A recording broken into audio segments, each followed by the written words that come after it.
Hello mga bebs, at eto nga, nasa labas na naman kami ng kalsada, gabi na. Dahil magsusundo na naman kami kay Junakis. At eto nga, naabutan na naman namin tong aberya na ito sa daan. Itong truck na ito na may kargang mga simento. Tingin ko mga simento itong karga niya dahil nakalagay Republic. So, ibig sabihin, Republic Cement. Nahirapan siyang magmaniobra dahil 3 meters lang yung papasukin niyang kalsada, mga bebs. Kaya umatras abante siya at napakahirap lumiko dahil napakasikip ng daan. Kaya eto nga, natigil na naman ang mundo namin. Kami ay makakapaghintay, pero paano ang ambulansya? Lalo na pagka syempre critical ang mga dala-dala nilang pasyente sa loob. So papaano na? Hindi sila basta-basta dyan makakaalpas. At ayan nga, successful ang kanyang pagpasok, mga bebs. Kung may bida ang saya, may bida rin sa kalsada. At eto na, nasa harapan na naman ng mga motor na ito. Talagang siksikan sila sa gilid-gilid kahit magkanda putik-putik talaga sila at maswak sila sa kanal.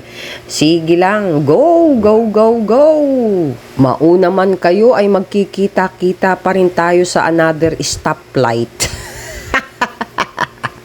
At mamaya naman sa aming pag-uwi ay eto ang sasagupain naman namin, mga bebs. Pagkahaba-habang traffic, anong oras kaya kami makauwi?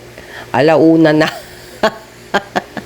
Napakahaba niyan, mga bebs, dahil isa lang ang galawan ng kalsada rito. Parang may maze, yung isa nagfa-function, yung isa hindi.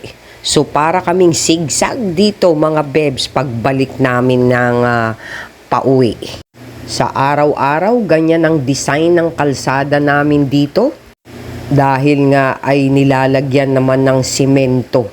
Dinidesign for the beautification dahil malapit na siguro ang Pasko na naman. Kaya kailangan maganda ang kalsada, mga bebs. Gabi na ay ang dami pa ring mga pangyayari sa kalsada. Kaya kahit 20 minutes mo lang dapat kanain yung pupuntahan mo ay nagiging 45 minutes, mga bebs, doble pa. At eto nga, nakarating na kami sa dito sa pinag-iintayan namin kay Junakis. Siyempre sa tambayan ng bayan, ang 7-Eleven. Busy din tong lugar nito dahil nandito yung mga joyride, tambayan ng Grab Food at tambayan din ng Food Panda. At eto nga, inaantok na ako, mga bebs. Ang mga magulang ay laging on call, parang mga doktor. Yung gusto mo nang magpahinga pero hindi ka pa makakapagpahinga dahil kailangan kumpleto ang mga anak mo sa bahay. Ang mga magulang ay may kanya-kanyang istorya sa pagdating sa pagsasakripisyo. Natatawa ko sa nakita kong post kanina. May bagong model na si Milo. Hindi na si Carlos Yulo. Dahil ang subject ng advertisement ng Milo ay mga nanay ang bumibili. Mga magulang ang bumibili ng Milo, hindi ang girlfriend.